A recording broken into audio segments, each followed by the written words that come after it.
ago, and they got the photos to prove it. To say nothing of physical violence, surveillance of children, and imprisonment of family members that some American citizens have faced. One Chinese American citizen was even detained against her will in China for 8 months while she was pregnant. I've spoken to dozens of dissidents from China and human rights activists. It's rare to find someone who hasn't experienced at least some low-level form of digital harassment from CCP agents. And I'm sure many of you here today have experienced that. So I thank you for your bravery in coming out today. How have we allowed this to happen on American soil? The answer, in my opinion, is that we have been blind while the CCP has been very cunning. Their threats are often hard to prosecute because they're veiled. It's sort of like saying, you know, nice family you got here. It would be a shame if something happened to them. It's a mafia-like threat because the CCP acts like the mafia. They buy off politicians, multinational organizations, companies, and in some cases law enforcement. They use muscle and threats instead of persuasion. And like the mafia, they aren't afraid to make people disappear. But there's one important difference. Unlike the mafia, the CCP has a much more powerful arsenal at their disposal to back up their strong-arm intimidation tactics, advanced technology, weaponry, artificial intelligence. They're using a terrifying version of Orwellian techno-totalitarian surveillance to inflict total totalitarian control on the Uyghurs in the Xinjiang region, on Tibetans, and during the zero COVID lockdowns on citizens throughout China. Now, they want to export that repression around the world. And the only thing standing in their way is our will to defend our values. We must stand up, push back, and protect our citizens and the many reformers, freedom fighters, and asylum seekers, many of whom I see here today, who've taken refuge here in the United States. We cannot allow the threat that they have fled to follow them to our shores here in America. The FBI director recently testified that the FBI was opening up a new CCP investigation every 10 hours. Every 10 hours, a new CCP investigation. We in Congress, and I'm honored to have my two colleagues here, Dr. Neil Dunn, Congressman Richie Torres, in bipartisan fashion here today. We in Congress need to make sure that the FBI has the training and resources to deal with this threat. Not just at the FBI headquarters in DC, but at every local field office across the country. And it can't just be federal law enforcement. It needs to be local police trained on this as well. If a victim is brave enough to come forward, no repressive act orchestrated by a foreign government should ever fall on deaf ears. That's a basic promise we make to everyone in the United States, no matter what their background. Together, we will end this transnational repression. We will end this ugly affront to our sovereignty. And we will make sure that the United States is a haven from prosecution, not a hunting ground for authoritarians. Thank you very much for being here today. Thank you. Now, I'm honored to introduce a true freedom fighter, Joe Feng Suo, who was a leader in the student movement at Tiananmen, who's been speaking bravely about these issues for decades, before I was even born, who was at one point one of the 5 most wanted men in China, I believe, who's president of the Human Rights in China organization. Please join me in welcoming Joe Feng Suo. Thank you so much. Thank you. Thank you. Thank you.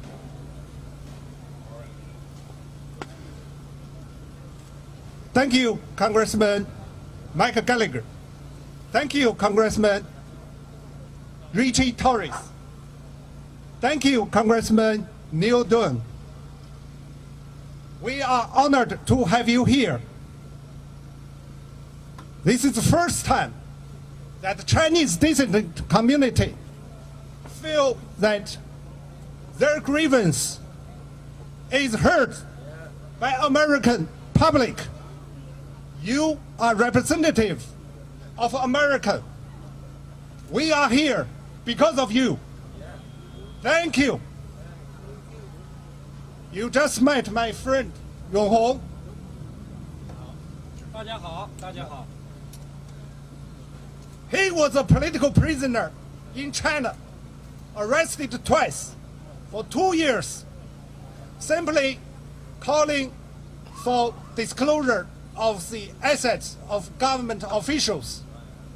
He was tortured, beaten, and he had to escape to the United States for safety of him and himself and his family.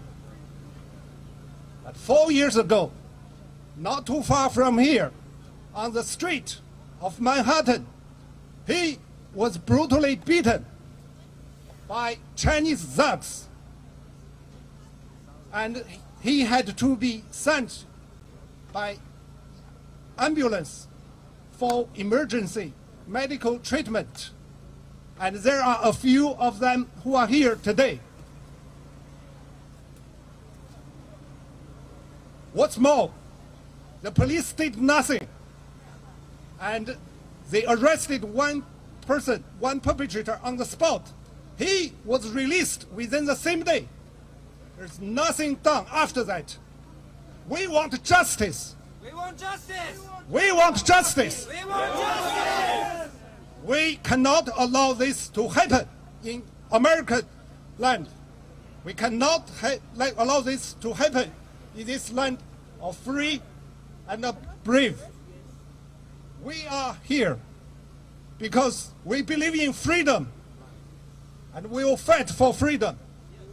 Today, there will be echoing rallies in Los Angeles and San Francisco. Why?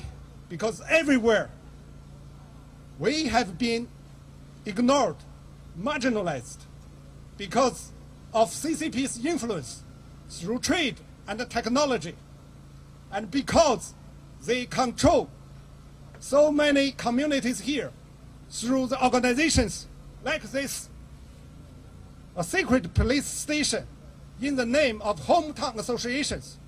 Such organizations must be disbanded. They cannot allow to exist in this country. Guess what? This very association applied and was granted non-profit organization by United States government. That means taxpayer money is funding such organizations. How can this happen? This cannot happen again. We must stop this.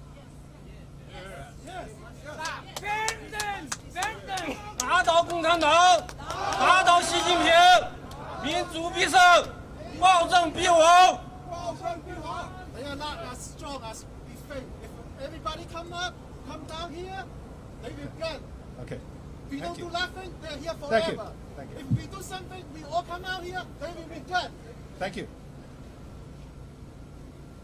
34 years ago, I was with millions on Tiananmen Square. It was there, for the first time, I believed that Chinese people love freedom and democracy, and they were willing to die for it. And the world witnessed their bravery through people like tankmen. There were hundreds of tanks. There were many tankmen. That's what we are hoping for. That's why we are here today. We want a free China.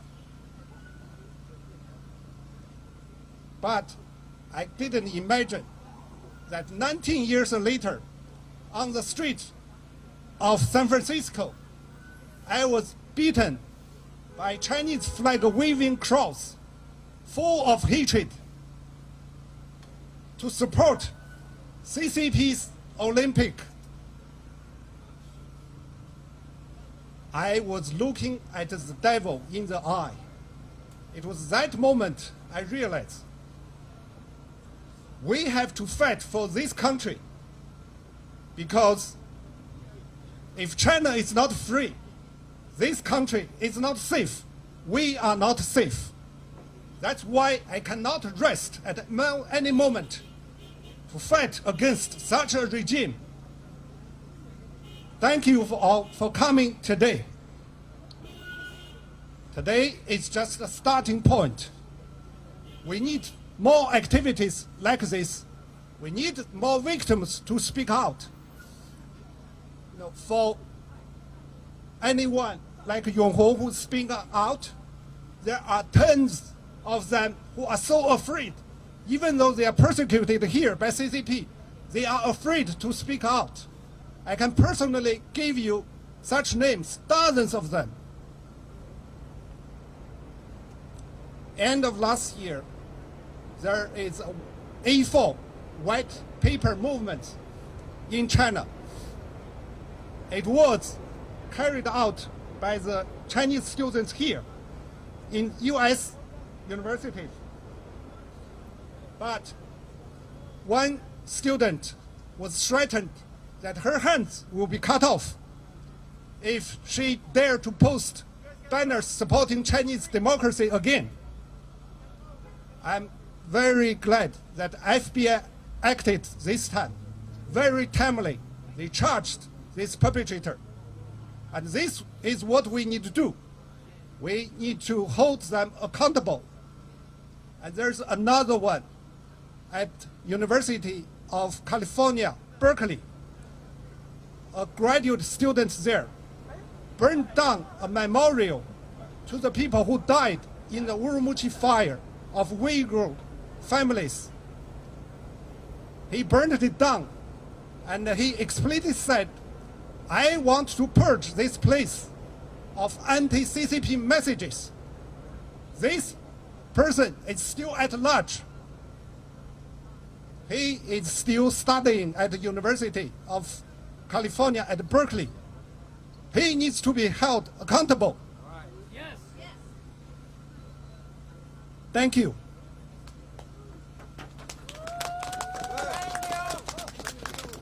Hold CCP accountable. But this is just part of the pervasive influence of CCP in United States. More importantly, through trade, investment, and technology, Wall Street, academia, research institute, they are all under the influence of CCP. We must stop this. We need legislations to address the influence of CCP on Wall Street, on academia, on research institutes. I hope we will work together on this. We will not stop until China is free.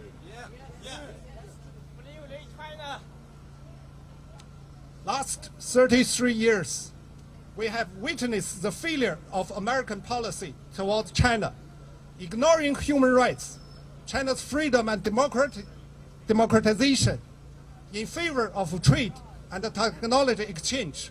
That's what we are getting today. We don't have to look further. Look at this below. Everyone knows what it means. China without democratization is an enemy of the free world, is an enemy of the United States. We cannot cheat ourselves anymore. Thank you.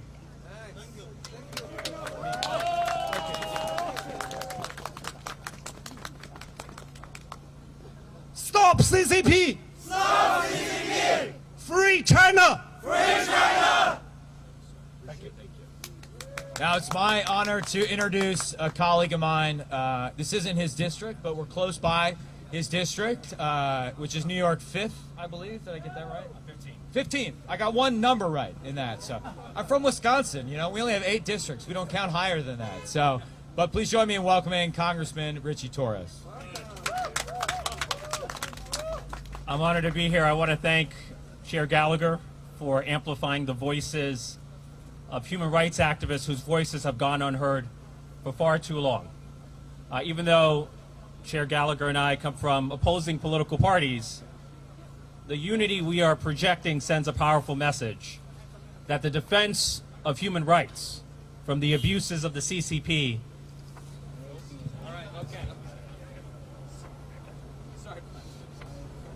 We're sending a powerful message that the defense of human rights from the abuses of the CCP is not a Democratic value or a Republican value, it's an American value. Yes! I am not here because I'm a Democrat, and Mike and Neil are not here because they're Republicans. We are here because we're Americans who believe in the rule of law and human rights and freedom for every single person, including the Chinese dissidents here in the United States. We know that the CCP has a global system of surveillance that not only includes high-altitude surveillance balloons, but also oversees police stations. And we know that the transnational policing is not actually about the solving of crimes. It's about the systematic surveillance and suppression of political dissidents. It's about striking fear in the hearts of critics of the CCP. Freedom has no greater enemy than fear, and striking fear is the point of CCP policing. And so we have a moral obligation to stand with you, to stand for freedom fighters. How can we, the United States of America, claim to be a defender of freedom if we fail to defend freedom fighters within our own borders, here on U.S. soil? And so we have a moral duty to stand with you. A few years ago, the FBI said, the Justice Department said that it's committed to turning Operation Fox Hunt on its head so that the hunters become the hunted and the pursuers become pursued. And we will see to it that that promise is kept and that freedom is defended and justice for dissidents is delivered. Thank you. And now, a man who truly is not used to this weather because he comes from Florida's 2nd District, a doctor, an Army doctor, a surgeon, Dr. Neil Dunn, my colleague and good friend. Thank you very much, Chairman Gallagher. You even made it snow for me. I can't say thank you enough. This is actually the friendliest bunch of New Yorkers I've ever run into. They're great. They're great. And thank you also for welcoming us to your hometown. And Joe, I'm so proud of you. My God, the things you've done. The number one victim of the CCP is the Chinese people. Number one victim. But when they can come to America and do the same threatening tactics that they do at home, that threatens every one of us. There's nobody in America that's safe if we allow this to go on. We simply cannot tolerate this. It is against every bit of our moral fiber, everything we ever stood for. And I bring you good news. I just returned from meeting with NATO, and the NATO nations also recognize that this is a big threat to them. They are waking up. The awareness in Europe is getting stronger and stronger. So keep the pressure up. Keep it up here at home in America, home in China, and also in Europe, because the free world is rallying around you. We do hear your pleas. We are stunned. We are appalled by places like this. But we hear you, and we're responding. God bless you all for fighting. God bless you for the things that you put up with. You're heroes, all of you. Thank you very much, Chairman. Well said. I like that sign that says, "Be free, don't be afraid." Yes. Mike, don't be free, don't be afraid. My colleague Richie Torres talked about fear as an instrument the CCP uses. What the CCP fears more than anything else is its own people. That's what they fear. And I want to make clear that the Chinese people are not our enemy. The Chinese people are the primary victims of CCP repression. And we stand with them against such repression. And that is what today is all about. So thank you for being willing to come out today. Thank you for fighting for freedom. We all are in this together. This is a beautiful, beautiful event, and I hope it's the first of many. And I'd like to, since you're all getting used to the snow, you're always welcome to come visit me in Green Bay, Wisconsin. Just bring a warmer coat, okay? With that, I think we're happy to... Oh, of course, yeah, of course. And we'll answer some questions, yeah. Thank you. Yeah, of course. Yes. Let me introduce. This is Alan Chen. He's now executive director of China Democratic Party.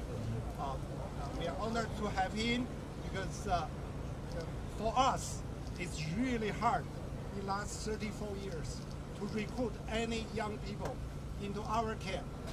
And he was a rare exception. He graduated from Columbia with master degree and a JD from St. John's. Yes, I was attorney. Yes. Okay, thank you. Thank you, President Mike. I think it's not a coincidence, yes, that President Mike just visited Taiwan last week, right? And this is the first stop that he comes to the United States, Chinatown, which has so many Chinese, and the first stop abroad trip he went to Taiwan. So the meaning is that for the United States government to fight against the CCP, which is the totalitarian regime in human history, which is the strongest evil regime in humankind history, the United States government needs to fight the CCP regime together with anyone who is brave enough to stand against Chinese government, whether it's from Taiwan, whether it's Chinese from here, or whether they are Uyghurs, Tibetans from anywhere. So we know that the United States in the past 70 years have already successfully kept the peace across the Taiwan Strait. It's very good. But right now we understand that Xi Jinping has a bad idea on the Taiwan. He wants to take over Taiwan. Actually, since Xi Jinping was sent to Fujian province in around 35 years ago, he already had this idea. Now he's the #1 people in China. He wants to make this his personal dream to become true, that he will become the #1 person in the world. We have saying that he wants what's the Xi Jinping want? Xi Jinping wants he is the #1 of CCP. CCP becomes on top of Chinese people. Then CCP becomes the CCP control China becomes #1 country in the world. And for most of Chinese, almost any of Chinese, whether he is pro CCP or he's against CCP, he knows CCP's goal against United States is very clear that CCP regarded the United States as #1 enemy for the past 70 years. I'm sad to say that for the past at least 50 years or 40 years, United States government do not know this. Do not know that CCP regard U.S. as the #1 enemy, because CCP knows that he has a tyrannic country, he has a tyrannic regime, but the United States stand for the freedom in the past at least 100 years since the World War I, right? So it's very. I'm so glad to see that President Mike. Yes, Chairman Mike, yes. I'm not old enough to be president. Okay, Chairman, I'm sorry, yeah. I'm very happy to see that Chairman Mike makes the correct choice that CCP is enemy of the United States now. It's not the Chinese, Chinese is not the enemy of the United States. CCP is. And standing together with Chinese, United States government, United States people could take down CCP. Thank you. I'm happy to answer any questions from the media. Chairman Brian Sir. Yates, Fox Yeah. News. It's been reported that you sent a letter to the FBI slamming them for their late response. Can you confirm that you sent a letter, and what was your message to the FBI? I did send a letter to the FBI, really not to slam them, but to request a briefing for the entire Select Committee on China to understand how they're dealing with the issue of transnational repression broadly and CCP police stations in particular. I do think we need to do a lot of work in terms of equipping the FBI with the resources and expertise they need to act with greater alacrity in the future. I think there wasn't a quick enough response, but it was not intended to slam them. It was more to understand how are they thinking about problems like this, so the next time one of these police stations pops up, we can act quickly and make sure that nobody gets beaten up on the streets of New York. So we're hoping that the FBI Director Wray will come brief the committee. It can be behind closed doors. It doesn't need to be a media spectacle. Sorry to the media.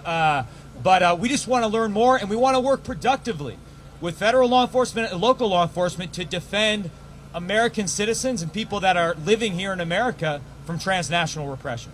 Chairman Gallagher, you wrote the American Chamber of Commerce in Hong Kong. Yeah. What do you expect, or what would you like to hear from the AmCham? Well, first, the concern about Hong Kong. If the American Chamber of Commerce is praising the rule of law in Hong Kong, in my opinion, I'm speaking just for myself, not the entire committee, they don't understand what's happening in Hong Kong. Because, of course, Xi Jinping eviscerated the rule of law in Hong Kong. And in so doing, and this was honestly one of the biggest takeaways from my recent trip to Taiwan, is they watched what happened in Hong Kong, and it has completely destroyed the idea of one country, two systems. That's a fiction that nobody believes anymore, such that even Xi Jinping's closest advisors, Wang Huning, foremost among them, is revising how they talk about one country, two systems, because they blew up that idea. So my hope is that the American Chamber in Hong Kong, business leaders everywhere, will understand what's going on and stand up for the rule of law, not praise the farce that is Xi Jinping's undermining of the rule of law. Thank you. Yes, ma'am. Will you consider to make all those Chinese associations like this Hong Kong association, would that be like China Legion, Well, so I think you gave me the document earlier. I need to read it. I think we have an issue where people and organizations in the United States that are effectively acting on behalf of the CCP sometimes don't register as foreign agents, as is required by our law. Sometimes former members of Congress or high-level people in D.C. don't register under FARA, the Foreign Agent Registration Act, or the Lobbying Disclosure Agreement requirements. We need to tighten up all those procedures, so if you are acting as a spokesperson or a lobbyist or an agent of the CCP, you can't hide, and you certainly can't register as a nonprofit if you're going to harass people on American soil. So we're going to take a look at all those laws and make sure there aren't any loopholes that the CCP can exploit. Yes, ma'am. Okay.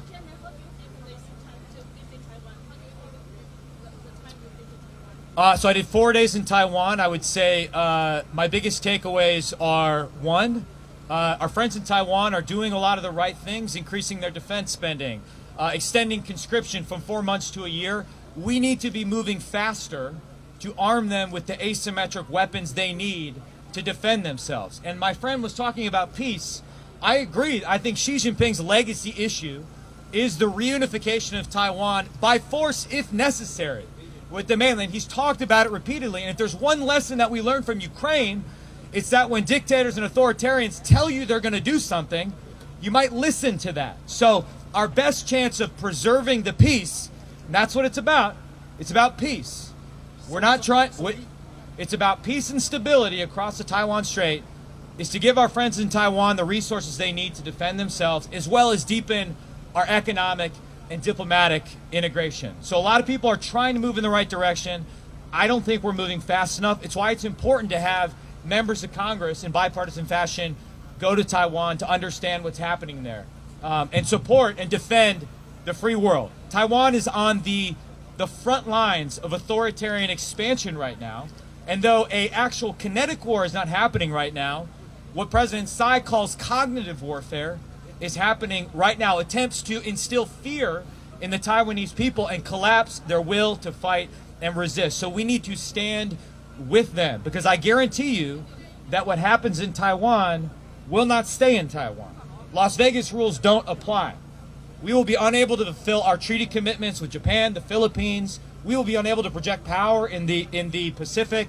There will be attacks on our homeland, at least in the cyber domain, in any conflict with Taiwan. So we also have 100,000 American citizens there that we have to protect. So back there, yes, sir. Congressman, how should the U.S. government respond if China sells lethal weaponry to Russia?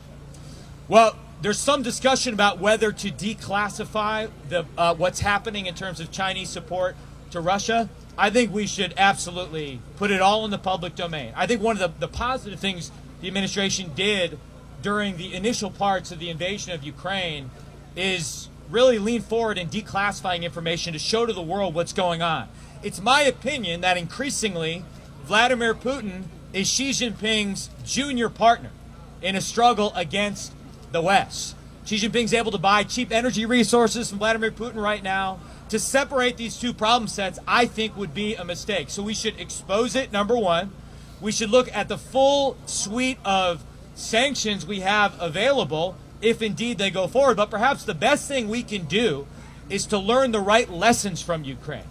And the lesson, in my opinion, of Ukraine is that in order to preserve the peace, you need to put hard power in a dictator's path to make him think twice. If we want to avoid another catastrophic collapse of deterrence like we saw 1 year and a day ago in Ukraine, across the Taiwan Strait, that's the lesson we need to learn. Mr. Chairman.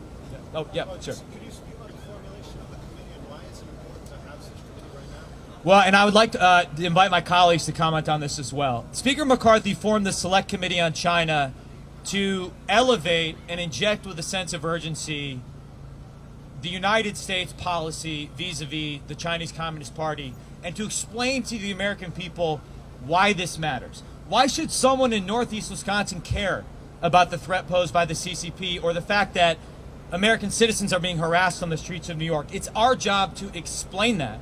It's also our job to make sure that good ideas, good policy, and legislation, even in divided government, are advancing. And that's why we want it to be bipartisan. And in that spirit, I don't know, I invite my colleague Richie Torres to comment if you'd like to, or are you good? Or yeah, on the committee from the Democrat perspective? Yeah. For me, the central challenge of our time is the strategic competition between the United States and the CCP. And it's not a single issue, it implicates every issue. And we have to ask ourselves, what kind of world do we want to live in? Do we want to live in a world that is led by the United States and governed by the rule of law and freedom? Or do you want to live in a world where you're subject to the surveillance of a government like the CCP? And I believe in the world order that we built because it has prevented 2 world wars, and it's given us the most productive and prosperous world we've ever known, and we should fight to keep it. I just want to stress that this is a very, very bipartisan issue in Congress. So in a divided government, we still have areas where we almost all of us agree right up and down the line. And nobody in Washington, no significant group in Washington, is opposed to doing something about China. And what Speaker McCarthy recognized was we weren't doing enough. And hence, he got Chairman Gallagher, put together a select committee that is seriously bipartisan and really works very well together to do exactly that, to counter this threat. It's going to be on many, many levels, and it's going to assume many, many characters. We've got a lot of work, and I look forward to helping you. Yes, sir. We had one issue in New York, like one NYPD officer was called FBI for spying on American but they know Justice Department dropped the case. So how can we in the future avoid such incidents Yeah. where law enforcement officer has been used to collect information on like tobacco Yeah. who are living here? So how can we I think give more people to FBI or Justice Department so that such incidents never happen in the future? Well, one, please let's talk after so I can get the details of the incident. I think it's up to us in Congress to conduct oversight of the executive branch. I'm on the Intel Committee as well. We do oversight of the FBI, so we want to make sure that we know the details of these cases and that we're productively pressuring the FBI to do their job. So you have my assurances that I'll raise it with Director Wray, and I think we can have a more productive path going forward. So thank you. Yes, sir. Any comments on Mayor Adams' alleged ties to the American Shangri-La Association, which hosted the police station? As reported by the New York Post that Mayor Adams attended a gala hosted by the group. I haven't read that specific report. I apologize. But I will say, I think one area where the Select Committee needs to play a leading role is in educating our colleagues about the nature of CCP United Front work. As those of you here today, you understand it, right? It's this unique combination of intelligence operations and influence operations. It's what Xi Jinping calls a magic weapon. It's been there since the creation of the CCP. It's embedded in their DNA. Most of our colleagues aren't aware of what United Front work is, and they are targets of United Front work, sometimes unwittingly. So on the Select Committee on the CCP, we are going to take on the job of educating our colleagues about United Front work and making sure that nobody is being targeted by an organization that has a innocent sounding name like the Peaceful Reunification Committee, but actually reports directly to the United Front Work Department, which has thousands and thousands of people, many more than our own State Department, trying to undermine and subvert our democracy. Other questions? Yes, ma'am. Chairman Gallagher, I would like to express our gratitude on behalf of the Falun Dafa community. We're still under the persecution from the CCP, and there are recently a lot of attacks here. And I just want to say that freedom of religion is really important, and America is still the beacon for people under the persecution all over the world. So we're just saying what you guys are doing are so great, and we want to express our gratitude. Thank you. I appreciate that. And obviously, the origins of America involve fleeing religious persecution. So we have a duty embedded in our Constitution to protect religious freedom. So thank you very much. Chairman, Other question right there. Yes, sir. Yeah. In the the U.S. government said Chinese is Chinese, Taiwanese is Taiwanese.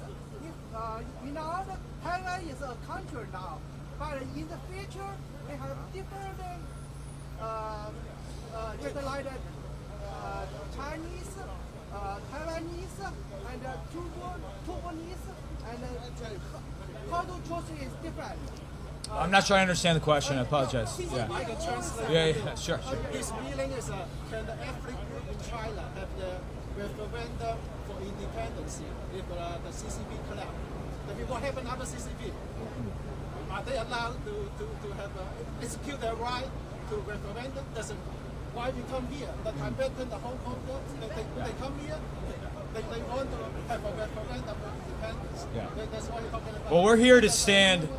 We're here to stand with all of these groups. We're here to stand on behalf of human rights and do what we can in Congress to fight to make sure that the CCP isn't repressing communities on American soil. And so that's what today is all about. I can say, having come back from Taiwan, as I said before, a few days ago, they're feeling the pressure right now. They're feeling that ideological aggression. They're feeling that cognitive warfare. And so simply by standing up together and expressing our solidarity with these groups, I think we can send a strong signal to the CCP. So that is what today is all about. I thank you all for being here. I think we maybe have time for one more question. Sure. Would you elaborate a little bit what the committee will do next week or a few months? The committee will be having its first hearing on Tuesday night in prime time. We urge you all to tune in. We are going to be having a hearing entitled "The Chinese Communist Party Threat to America," to understand how we got here, what we got wrong about the CCP, what we misunderstood, why this bet we made on integrating China into the global economy in the hope that it would moderate their political behavior, their aggression abroad, their repression at home, why that failed, and to understand what we need to know about the Chinese Communist Party in order to win this competition going forward. We have some great witnesses, including those who represent mothers from Tiananmen Square. It's going to be a great hearing. We're also going to be doing an event at the Victims of Communism Memorial on Monday night with a lot of the groups that you're familiar with, which will be another great event if you happen to be in Washington, D.C. Tuesday is also a day that's important for Hong Kong. We're going to be speaking about that, but this will be our first big hearing, and so we urge you all to tune in, and we look forward to working with you going forward. As my colleagues mentioned, we want this to be a bipartisan effort. I know we're not going to agree on 100% of everything. I'm not naive. I've been in Congress for 7 years. Nobody agrees on 100% of everything. I don't even agree with my own family on 100% of everything. But we want to identify what the bipartisan center of gravity is. And we believe, and the Speaker believes, that where possible, if Congress can speak with one voice when it comes to standing up against and pushing back against Chinese Communist Party aggression, America is stronger.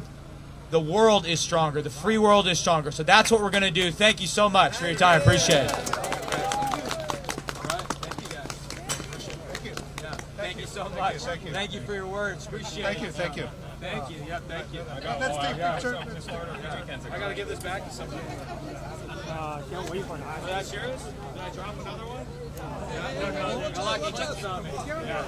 Perfect. Should we do a picture real quick? Can you take a picture? You guys get the medal? Yep.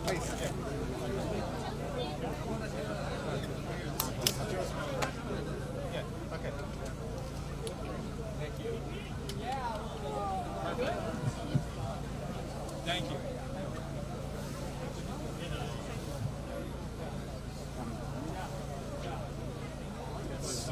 Thank you. Thank you. Thank you. Thank you so much for helping us organize this. Yeah, Thank you. Fantastic. What a great turnout. Oh my gosh. Thank you. Thank you guys. Thank you so much. Thank you. Mr. Congressman. Did someone pop the balloon? You want to shoot it down? Yes, I let it transit out across. Over the post. Yeah, that's right.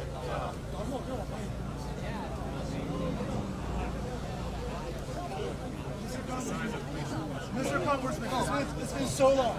Thank you. We need your help. We need your help. Please. We keep fighting for 5 years, 6 years.